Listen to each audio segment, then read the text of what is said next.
अस्सलाम वालेकुम दोस्तों, आपको बताते चले कि मेरे प्यारे प्यारे भाइयों, आज पूरी दुनिया में बहुत ज़्यादा तबाही होने वाली है। क्यों होने वाली, क्या वजह है दोस्तों? दूसरी तरफ जो कि आज पूरी दुनिया में चांद ग्रहण लगने वाला है, जिसके चलते एक बहुत बड़ा ख़तरनाक हाई अलर्ट भी जारी हो चुका है। तो वो आपको इस वीडियो के अंदर आपको मुकम्मल आप लोगों को बताएंगे, तो वीडियो को लाजमी आपको एंड तक देखना पड़ेगा, तभी आपको पता चलेगा।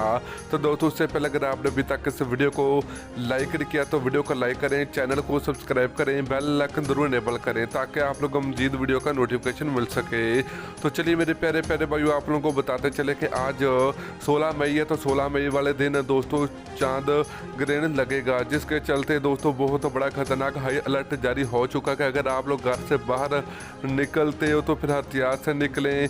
और दूसरी तरफ दोस्तों, जब ये दिन आता है तो दोस्तों पूरे दुनिया में एक अंधेरा सा छा जाता है। तो ऐसे कुछ देखने को मिलेगा 16 मई को।